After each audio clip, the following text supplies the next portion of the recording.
festivals, do we carry on? Do we carry on celebrating? Yes, we do. We celebrate life. We celebrate the story of light. The story is about light. It's the story of the miracle with when they cleansed the temple. They only found enough oil to burn for one day, and it burned for 8 days. So Wow. this is the festival of light over darkness. And by the way, Logan is saying that the son had been investigated, the jihadi son had been investigated, tied to a terrorist group in Australia. So as always, the authorities knew who these guys were. They always do. They always do. They always do. Yeah. Yep. And even more so, the prime minister and the security, they need to be held accountable for 100%. this. Aaron Lavarco, our reporter on the ground, brought to you by our foundation, worldviewfoundation.com.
Folks, we had a guest change at the last minute due to a family emergency, and we appreciate David helping us out because this is right in his wheelhouse. Well, man, I love that tweet.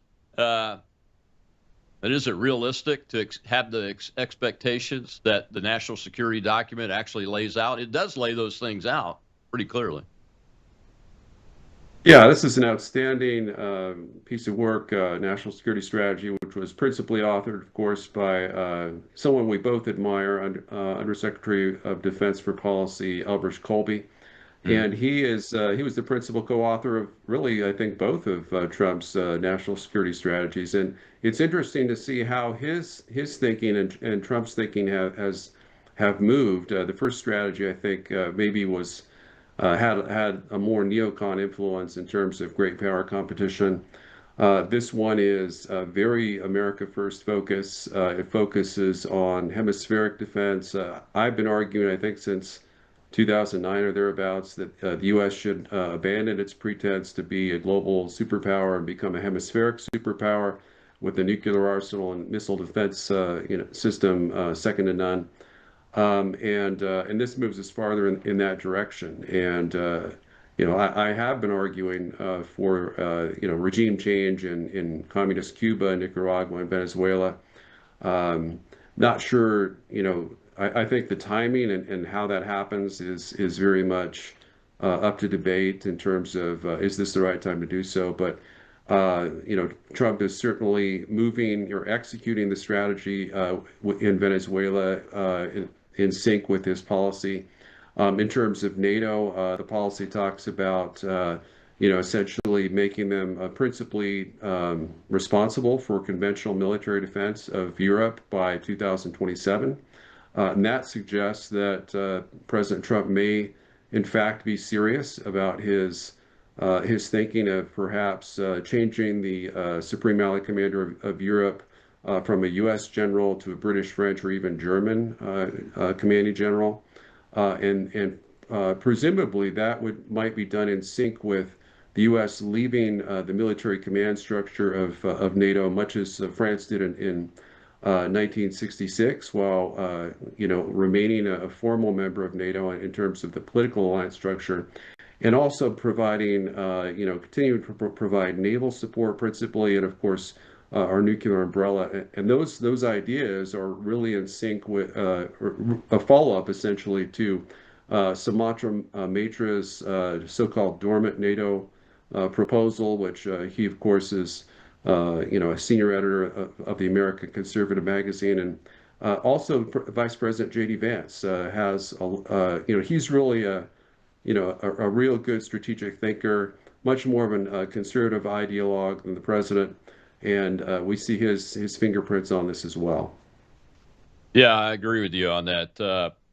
What are your thoughts on if we go that far, the concept of extended deterrence from a nuclear deterrence perspective? NATO's extended deterrence and forward deployed deterrent really is an American capability that's given to specific NATO countries to do the operations side of it. How do you see that these changes affecting that, and what would that look like? Well, I think the extended deterrence mission that the U.S. currently has in European NATO is outdated. I think we have a very limited supply of non-strategic nuclear weapons. I think those would be much more effective to deter Chinese aggression in the Far East and the Western Pacific, where the U.S. has no non-strategic nuclear weapons outside of a few on our Trident II missiles on our Ohio-class ballistic missile submarines. Those are really unusable. If we were to pop off one or two of those, as with the 5-kiloton warhead, the response would be an overwhelming strategic nuclear first strike on the U.S. homeland. And I'm quite confident of that. So really, it would be far wiser for us to deploy those B-61 gravity bombs on our aircraft carriers in the Western Pacific on a permanent basis.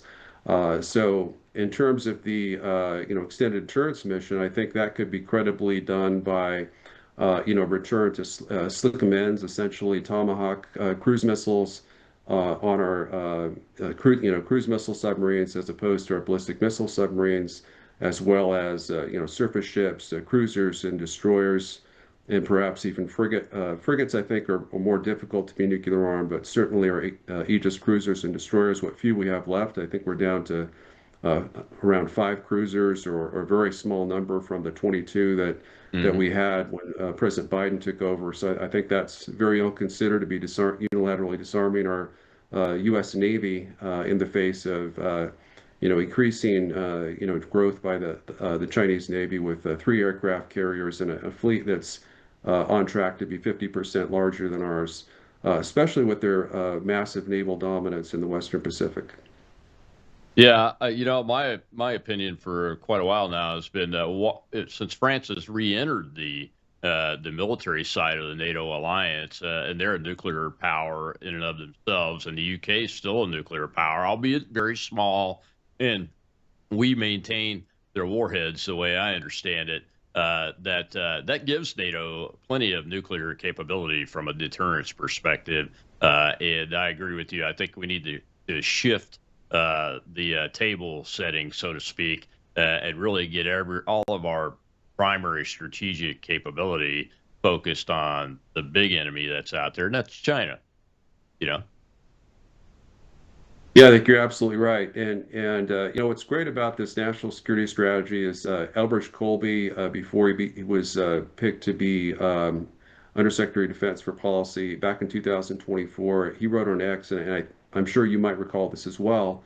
He basically, wrote a big long X post, about 20 different sections where he talked about how the time was rapidly coming that the U.S. could assess that a war with China would be unwinnable due to the massive shift in the correlation of forces and the military balance of power in the Western Pacific, due to this massive Chinese nuclear and conventional buildup that we saw showcased during the military parade on September 3rd in Beijing. Then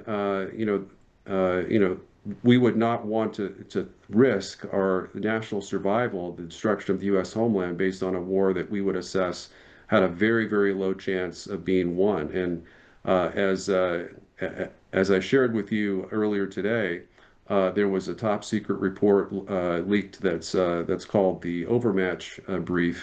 That essentially concludes that U.S. aircraft carriers would be sunk within minutes by Chinese conventionally armed hypersonic missiles in the event of a war breaking out.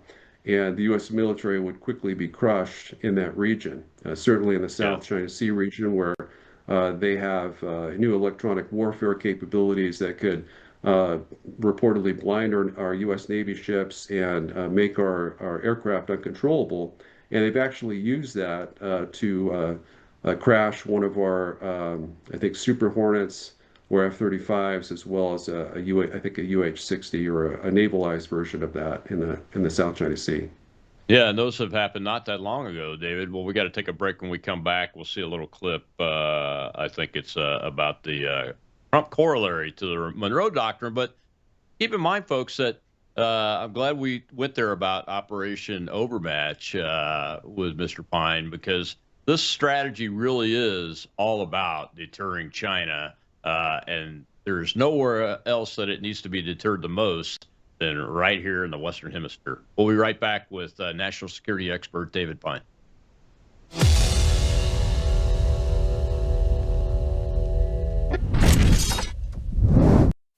Do you appreciate all the free programming we produce here at Worldview Tube?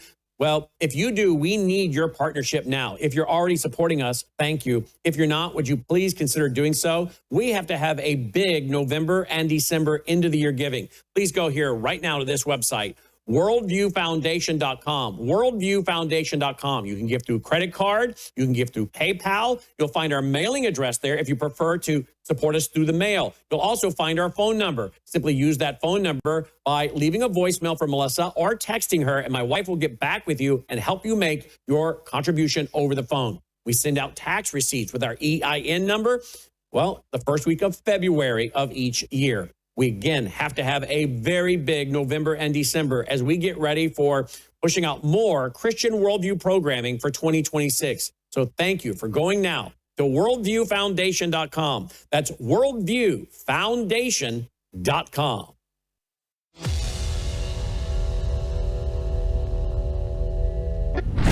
Oh, they're not capable of it. Fortunately, President Trump is, and he just released the new national security strategy for 2025. And for the Western Hemisphere, he's added the Trump corollary to the Monroe Doctrine, which says our enemies will suffer and our friends will prosper. So Venezuela is really the first instance where this doctrine and corollary are being put into play. The full might and power of all parts of American strength are being shown to these guys, and Maduro's been told, pack your bags and get out, or you will suffer the consequences. And I think he's going to leave. I think that's being negotiated. And this is going to be a victory for the Trump administration, showing that the Western Hemisphere is no place for other bad actors to think they can play. Yeah, I mean, Venezuela, communist Venezuela has been abusing America for years. You know, let's talk about the U.S. taking out a 22nd Venezuelan drug boat in the Eastern Pacific. You know, Democrats and media, they've been slamming Pentagon Chief Pete Hegseth over this, not talking about how Barack Obama approved 542 drone strikes that killed anywhere from 381 to 816 innocent civilians. The Biden administration mistakenly droned 10 Afghanistan civilians, including seven children. So where's the discussion about that? Well, let's have it right now. I think the thing we need to basically focus on is the commander-in-chief has the right to protect the United States using all facets of military strength or other power. So the right of the president to designate the Secretary of War to blow up drug boats is not really in question by people who understand how the Constitution works. The question now becomes, is that good policy? And as part of the previously mentioned Trump corollary to the Monroe Doctrine, this is the iron fist inside the velvet glove. There's a lot of diplomacy going on with Secretary of State Rubio behind the scenes, and deals are going to be made. But that threat and that 90,000 tons of carrier diplomacy is how you get things done. Welcome back to the Rob Maness Show. It's More War Monday. We're live on Worldview Tube and our X Spaces simulcast. And my guest is National Security Strategist David Pine. And David, we touched briefly on this new Monroe Doctrine, reimplementation and modification. And a big part of the entire NSS this time has to do with non-military power, economic power especially, and this phrase that we seem to have forgotten about in the Western world of capitalism, prosperity. Prosperity overtakes the desire to go to war with each other, or it should, and I think that's where this president is taking the country and our allies to, as we rebuild our strength to deter China and get control of our own backyard again, like we used to have, and keep those players like China, Iran, Russia from gaining power and establishing a foothold in the Western Hemisphere. Am I right? Yeah, you're absolutely right. What makes this national security strategy so revolutionary is it returns to the Cold War, clear-eyed Cold War realism of the Reagan administration. This is a policy of peace through strength that does emphasize not only military strength but also diplomacy. And I've been saying that diplomacy really is a force multiplier in a world where the U.S. is overmatched by the Sino-Russian alliance in terms of strategic nuclear weapons, theater nuclear weapons, conventional military forces, with China having the largest army, navy, air force, Coast Guard, ballistic missile, nuclear-capable ballistic missile forces. And in terms of military industrial power, I think perhaps defense industrial base potentially 5 to 6 times larger than ours.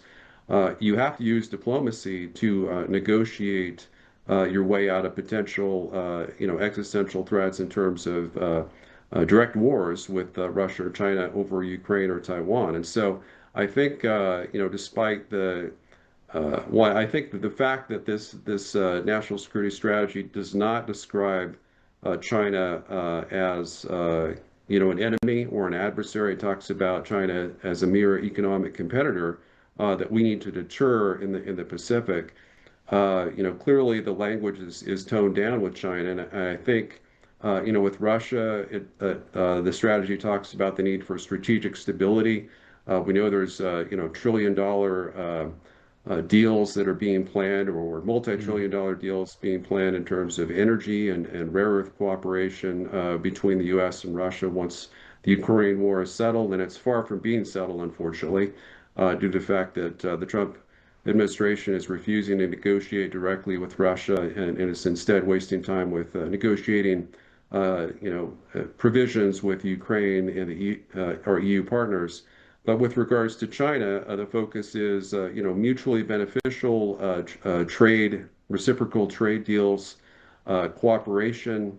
Not in terms of economic, but in terms of potentially resolving conflicts through diplomacy, likely including the Taiwan issue. I think the issuance of this strategy, which both Russia and China have praised. China is saying that this is the most favorable national security strategy that's been published since the 2010 Obama document that talked about seeking partnerships with Russia and China.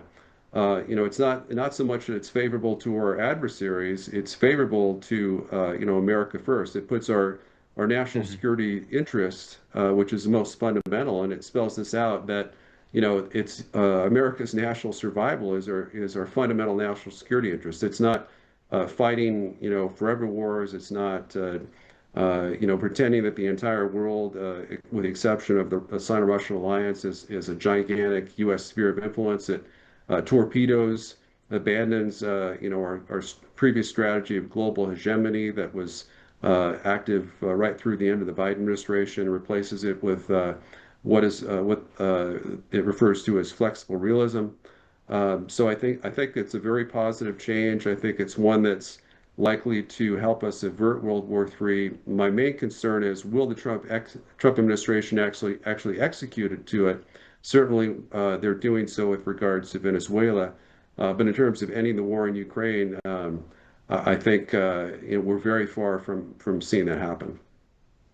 Yeah, I mean, why do you think? I don't know that it's the president himself that's allowing this, because the team around him thinks the way this document is written, and I know, and I've observed him for a while and listened to him, that it's written the way he thinks too, about how America should be in the world with our allies and our adversaries, which is really one of the adversaries should have in their minds that they don't want to take the risk to attack us or our vital national interest, or kill Americans and those kind of things, because our response will be overwhelming, which I think this president has demonstrated that, all the way back to the Soleimani attack, where he killed the IRGC commander in Iraq while he was visiting there. I mean, he's proven that the devastating responses will occur if you attack us or if you threaten us in an unwarranted way, especially. But he also works with the economic side of the power very effectively. The Abraham Accords, I think, is a good example of that. But we still have this situation where the United States is being told that we have to care where the line of the border between Ukraine and Russia is. It's not a vital interest. Barack Obama even. Yeah, So what's the holdup? Well, it's absurd. You're absolutely right.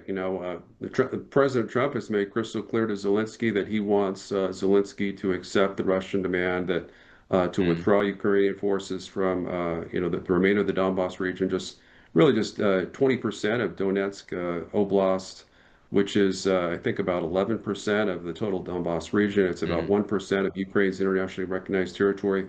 Now, granted, it is considered a vital region in terms of their fortified defensive belt. But really, if Russia wanted to, let's just be frank here. At the onset of the war, within days or a few weeks, Russia, a massive Russian armored blitzkrieg took over 27% of Ukraine's territory, much more than they have today, and surrounded Kyiv from two different sides within getting to within just 5 miles of the city border, city limits, with the day after the invasion began, and 2 miles before they were withdrawn on the orders of President Putin, who believed that the signing of the Istanbul Agreement was imminent, in which Russia had committed to withdraw all of its troops from pre-war Ukraine in exchange for Ukrainian permanent neutrality outside of NATO and a large-scale partial demilitarization. So that, currently the balance of forces, and this is something that's not discussed almost on any other program, is that the current balance of forces is what General Syrski stated, that Russia has 3 times more troops in Ukraine than Ukraine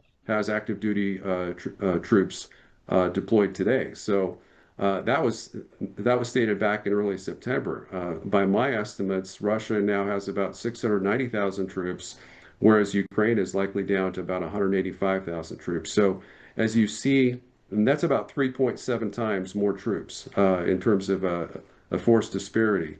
So, if Russia wanted to, they could just send about 200,000 troops to Belarus, invade again Kyiv Oblast, and surround Kyiv, and Zelensky would be forced to surrender conditionally, and he would likely flee the country. So, it's a testament to President Vladimir Putin of Russia's strategic forbearance that for whatever reason he's chosen not to do that. Because if the situation were reversed and the U.S. were prosecuting the war, we would have done that. We wouldn't have withdrawn our troops at the onset of the war. We would have kept our troops surrounding the capital until the enemy had surrendered, and then we would have pulled our troops out and having with our mission accomplished and our conditions being met. So it's strange to me that Putin has had the ability to force Ukraine's surrender and could have done so in April of 2022. But it has not done so. He's wanted to whittle down and essentially bleed Ukraine's army dry, so that just 3 years ago, November of 2022, they had 1.2 million men under arms, and today it's certainly less than 200,000. Wow, a lot of them left the country too, haven't they? Them and their families escaped and went to other places because they didn't want to die in that meat grinder. Their population overall is reduced so much that they really can't field a force that's capable of kicking the Russian army out of all the parts of the territory, can they? No, they can't, and that's what's so funny about the 28-point peace plan that President Trump issued, which I thought was overall quite good and likely acceptable to Russia in terms of 25 to 28 points. It talked about capping the Ukrainian army at 600,000 troops. Well, they can't even field 200,000 active duty troops today. So my thinking is that needs to be clarified, and you simply say a maximum of 200,000 active duty troops, and then 400,000 or even 600,000 reserve troops. And I think Russia could accept that.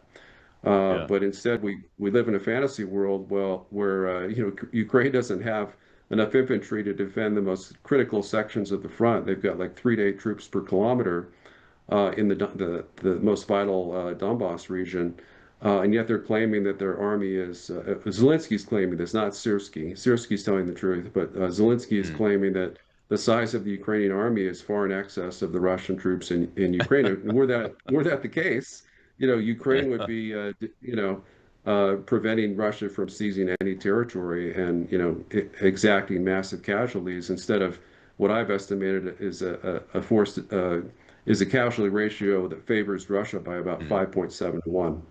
Yeah. We got to take another break. When we come back, we'll see a little clip diving deeper into this European and NATO issue and bring in the Islamization of Europe and the United Kingdom as part of the building threat that we need to be paying attention to. We'll be right back with David Pine.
man who redefined Islamic thinking for the modern Muslim Brotherhood is Yusuf al-Qaradawi. Unlike Qutb, Qaradawi believed Islam would conquer Europe, not through the sword, but through dawah and population.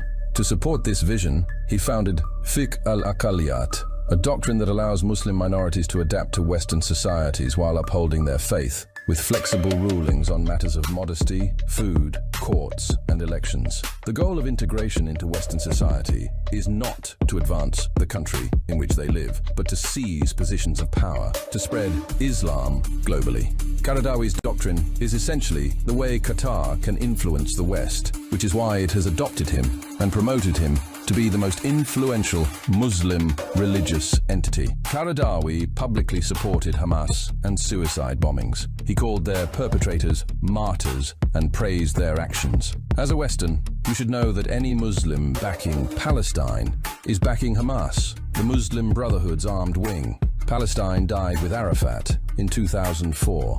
Since then, it's been a Muslim cause, not a nationalist one, which makes Palestine a real threat far beyond Israel's borders. That's why Jordan banned the Brotherhood after October 7th, and Egypt built huge fences around Gaza. They know who they're dealing with. Meanwhile, in New York, there's a mayoral candidate who operates on Qaradawi's method of full integration, even with values contrary to Islam, but for the sake of Islam. It doesn't matter if he is a Shiite, an agnostic like Cenk, or an atheist like Hassan Piker. Qatari money speaks to everyone. Qaradawi's jihad thrives best among progressives, who serve as its final line of defense and help sustain Qatar's influence in the West. Welcome back to the Rob Maness Show. It's More War Monday, and my guest today is David Pine, and we're talking about the new national security strategy, which takes a unique look at Europe and NATO. That little film right there, considering the attacks that have been ongoing by Islamists around the world now, including here in this country, and the planned attacks that might have been disrupted here in Los Angeles just yesterday, where they arrested several jihadi operatives that were planning bombing attacks on New Year's Eve and New Year's Day across the city. And there will be more of that, especially if we don't pay attention. But David, I wanted to show that to get into the discussion about the concerns about Europe, and one of the reasons why this NSS treats Europe like it does. I think it mentions something that they have minority governments that are using tyrannical rules like suppressing free speech in order to try to keep and stay in power, which obviously is antithetical to democracy, any Republican form of democracy government like ours, and capitalism and freedom and those kind of things. All the while, their populations are shifting because of the people that they've allowed to come in, both legally and illegally, from the Middle East. Yeah, we've certainly seen that in terms of the Romanian elections, where they essentially canceled the first presidential election in Romania because a hardline conservative nationalist like Trump was won the most votes, and he was essentially banned from social media and prevented from running, and they elected someone who was less conservative and much more pro-NATO. The first candidate was essentially anti-Ukraine war. This one is kind of a bridge between the establishment and real conservatives, the one that was elected.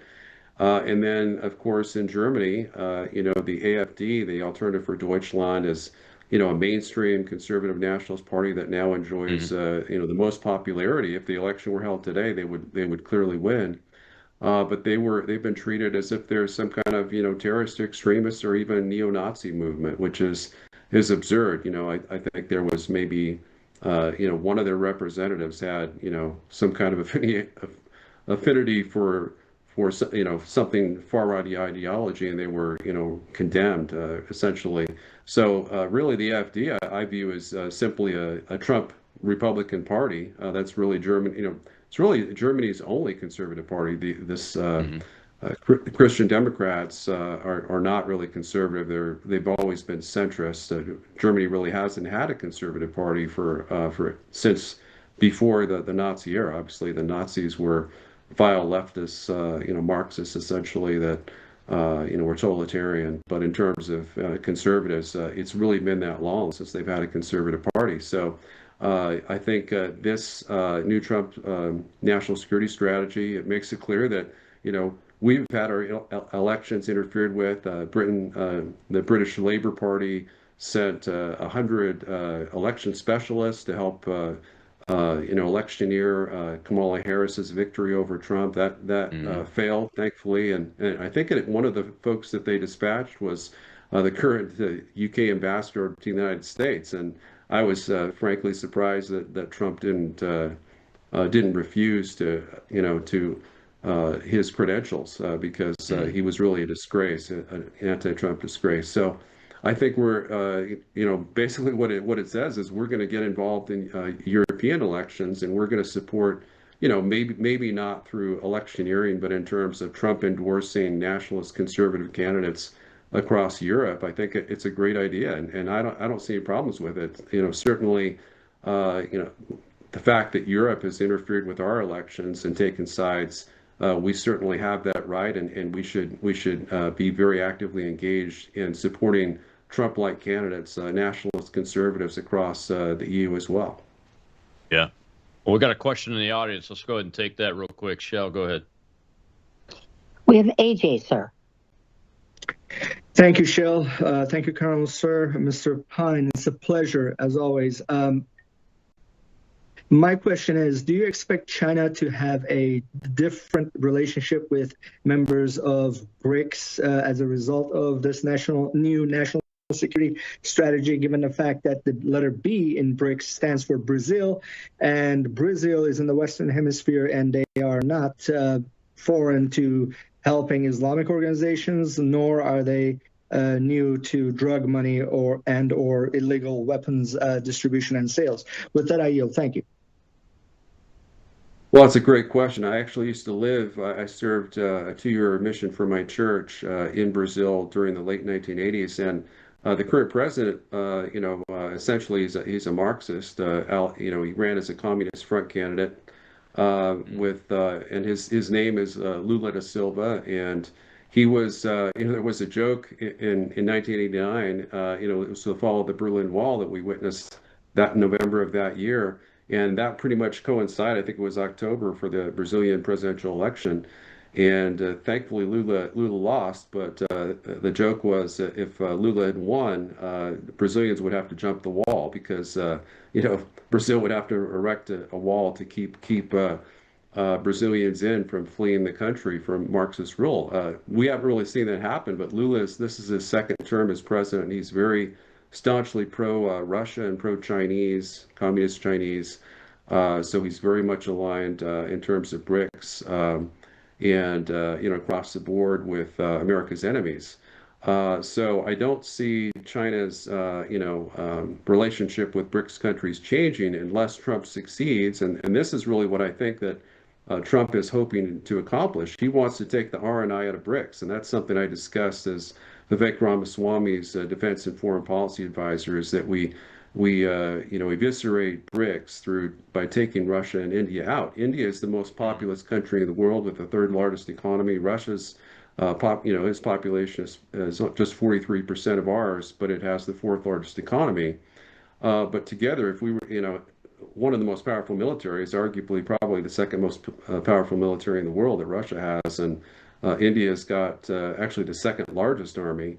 So if we were to pull those countries out of Beijing's orbit, there's really nothing more effective we could do to weaken China, in my opinion, than to disrupt or neutralize their alliances with Russia and India. With India, of course, it's much more nuanced, but with Russia, it's a no limits partnership, as was declared at the Beijing Olympics back in February of 2022. Yeah, so let's see. The right-wing candidate was just elected where, in Chile yesterday? Chile. In a landslide? Yep. What impact do you see that happening on dampening down the Lula government's ability to have influence in the Western Hemisphere from a Marxist point of view? Well, I just shared a map with a lot of our colleagues, and perhaps you were on the list as well. But the map shows there's an organization called the Forum of de Sao Paulo, and that is an organization that was really pioneered by Lula. It's a transnational organization that includes leftists across Central and South America. And if you look at a map, the map that I sent, and I'll share this with you after maybe the next break, it shows that. Leftists govern almost every major country in Latin America, both Central and South America, including Brazil, Argentina, obviously Venezuela, Colombia, Cuba, many more countries. I think Paraguay and Ecuador as well. So this victory in Chile is a big victory, but it's they're surrounded by Marxist and leftist-led countries. So it's a sea of red, essentially, a sea of red that we see in our own backyard. And if there's a place to interfere in elections, it's more important to interfere in elections in Latin America than it is in Europe, because there's just so many socialist and Marxist countries down there that are in China's orbit. And the U.S. has really, taken the focus away from what should be our primary focus in securing the hemisphere from foreign influence, especially from Russia and China. Oh yeah, and everybody should know by now that the digital voting machines that are all over the place in this hemisphere have Chinese coding, Chinese parts, and it's been proven that the Chinese coding can be manipulated through the Connect case out on the west coast of the United States here. So lots of room for improvement in the Western Hemisphere. We got to take our last break. When we come back, we'll see a little clip from Brent Sadler, who's a maritime expert, Navy, U.S. Navy. I want to shift this discussion to China itself, deterring them, what capability we need to have that we don't have. And the primary one really is a Navy big enough to control the logistics and fight the war if we ever had to, God forbid, go to a global war with China beyond just the Pacific Rim. We'll be right back.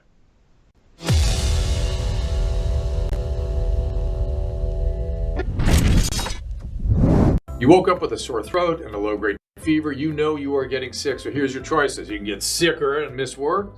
Try to see a doctor this week, or sit hours in a crowded waiting room at urgent care. I have a smarter option for you. Open your medical emergency kit. Match your symptoms to doctor-recommended prescription in your booklet and take the right meds now and get well faster. This is not a first aid kit. It's like having an urgent care in your home. It includes doctor-prescribed medications to treat over 39 medical issues like respiratory infections, strep throat, pneumonia, UTIs, and more. No waiting to see the doctor and no standing in line at the pharmacy. It's right here.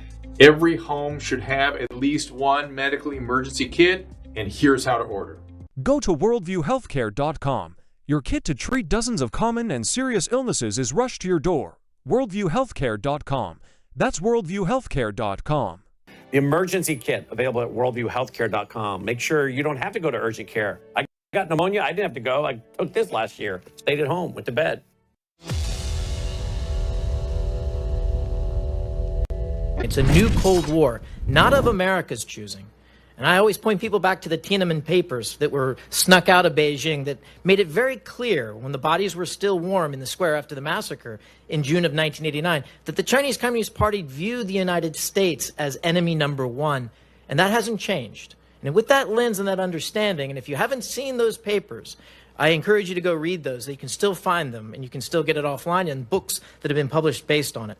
You have to reorganize for task. And I'll talk a little bit more. There's a whole section of the new book that talks about this. A new National Security Council. Very slim and to purpose, about executing rather than managing the interagency. A maritime department that takes all of the disparate agencies that are involved in shipping, shipbuilding, and our maritime security into one department. Making an exception, of course, for the U.S. Navy, which is a warfighting, which would stay in the Department of War. Make sure to caveat that. And then also reorganizing the Navy. One centered on fleets, one that makes sense based on the nature of the maritimes, the shipping routes, the cultures that are connected in places like the Indian Ocean, which right now has 3 different numbered fleets, 3 different geographic combatant commands. They are not up to the challenges of the day, and certainly not to the new Cold War that we are confronting with the Chinese Communist Party. Welcome back to the Rob Maness Show. It's World War Monday. We're discussing the new 2025 national security strategy of the Trump administration, shepherded through the process by Undersecretary of War for Policy Elbridge Colby.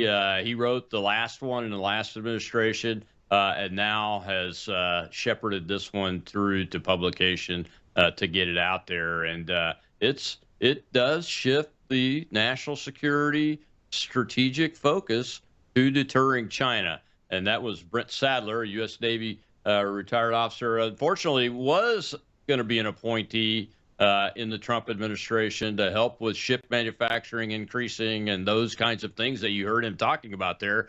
But his appointment was canceled for some reason, unknown to everybody except maybe him and whoever did the canceling of it. It's unfortunate because the United States needs men like Mr. Sadler in the administration to be able to get this job done.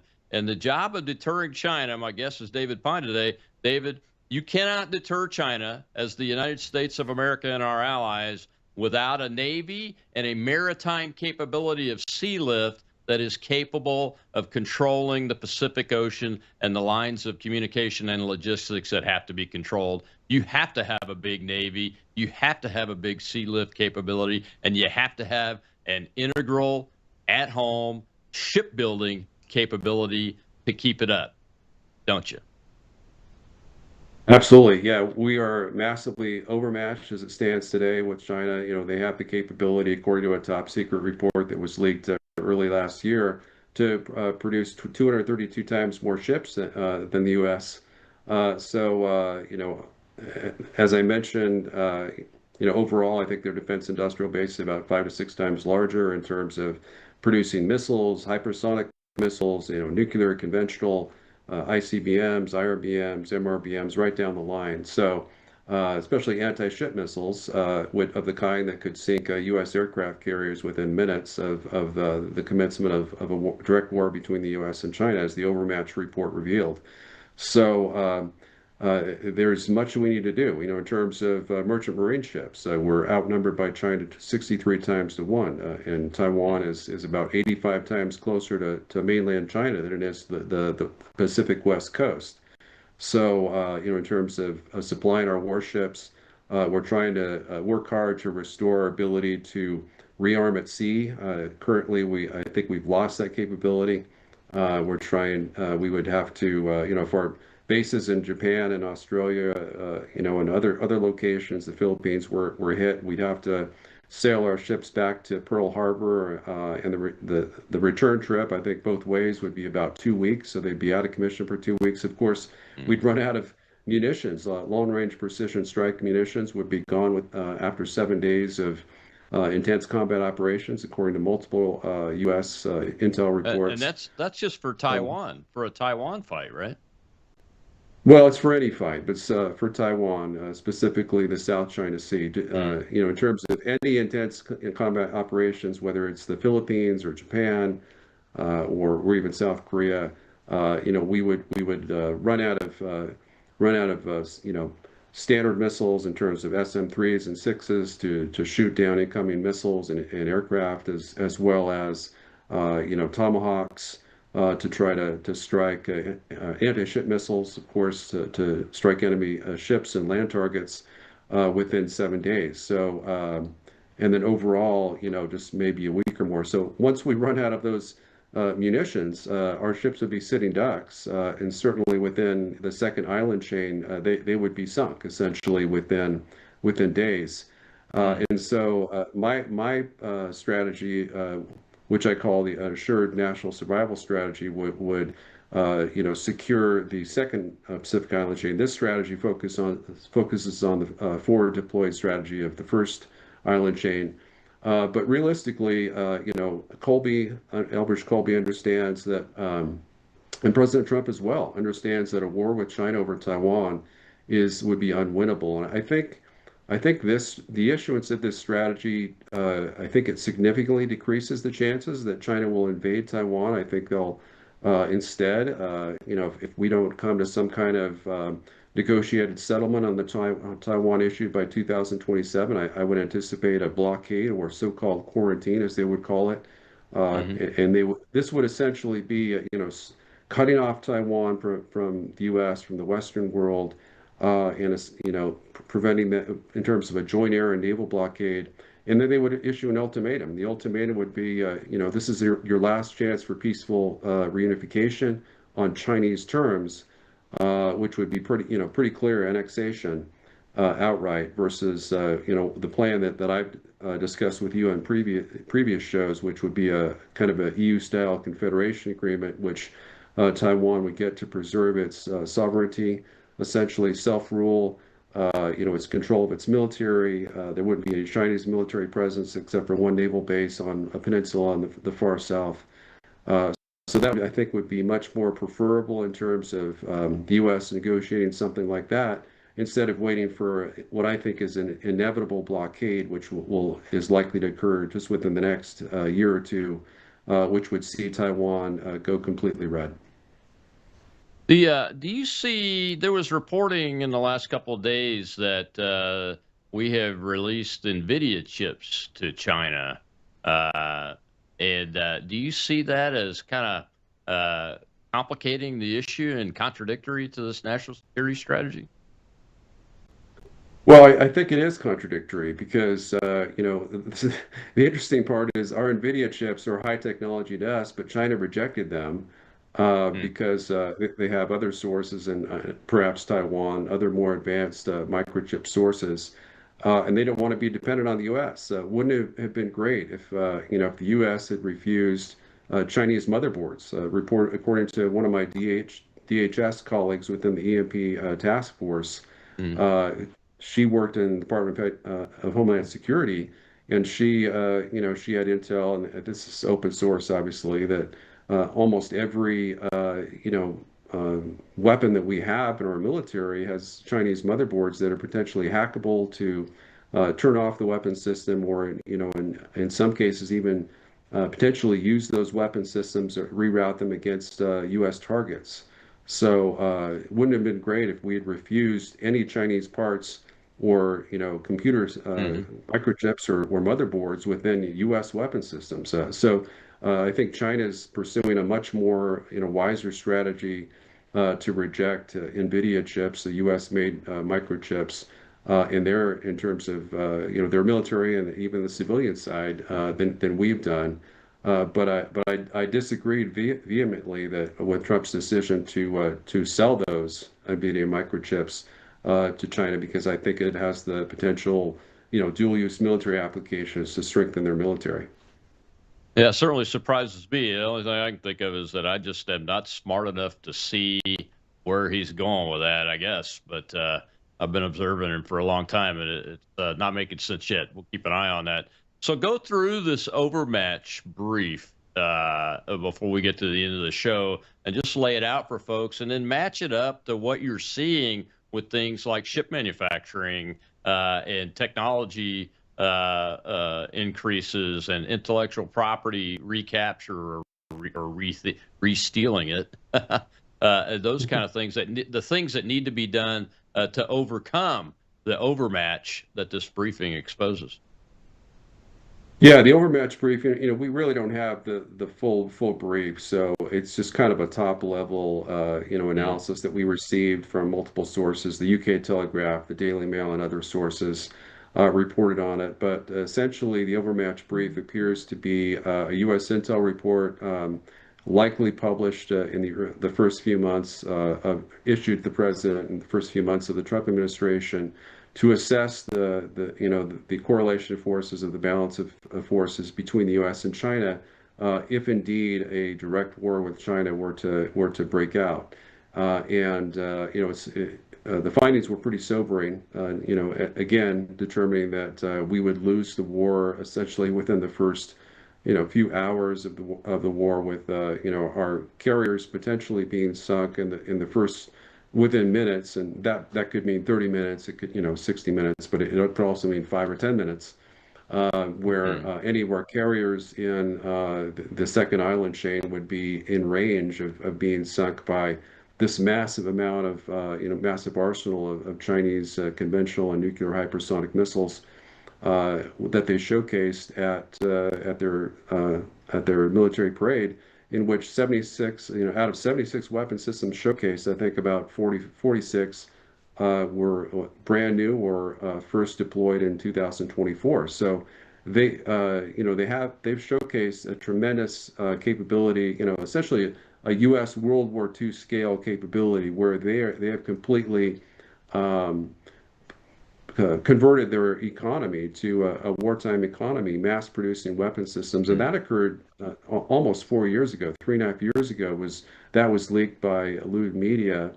J.R. Nyquist, another one of our colleagues, reported on that, I think, in May of 2022. So that's been ongoing, and we've seen the fruits of that. Some of our weapon systems, like the Sentinel ICBM, we can't even produce in 20 years. I think that was think started under the Obama administration, and now we'll be lucky to have that operationally deployed initially by 2030. So we have a lot of catching up to do. It's not just naval; it's missile systems, drone systems, AI systems, quantum computing.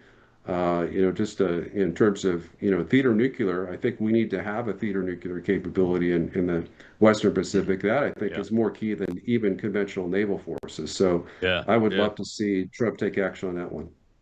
Absolutely right. Yeah, increasing manufacturing capability across the board, not defense industry, but increasing it altogether. So we're at a starting point, at least, of where we were at pre-World War II, with the ability to have civilian manufacturing in large quantities that could be converted on the ideas of those people that are running those and owners of those factories. David, it's just incredible where we've allowed ourselves to be drawn, so that it's questionable whether we can actually deter a country like China at this point, let alone defeat them if we have to.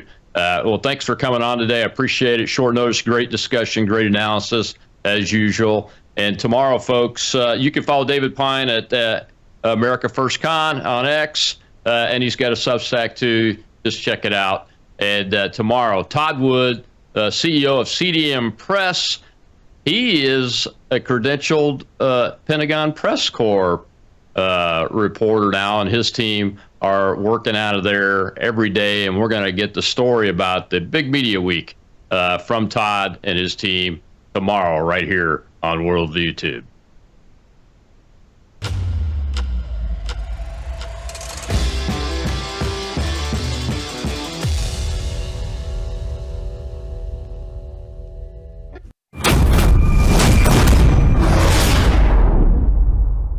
We have a big announcement, folks, something we've been waiting on for several months, and it's now here. It's called Bella Melt. You were on it for just 1 week when you lost 3 pounds. So in the first week, you lost 3 pounds on this, right? That is correct. Your GLP-1 is a natural hormone that's in every single one of our bodies. And your GLP-1 lets you know if you're full. It's the satiety hormone. So when your GLP is working properly, it does help suppress your appetite as well as reduce those cravings. It's a sugar-free, fast melt caramel. So what it's going to do best is it's going to reduce your sugar cravings or any other cravings you have in your body. It's going to suppress that appetite. But where Melissa got the most benefit, I think, over the last week was the L-carnitine. The L-carnitine tells your mitochondria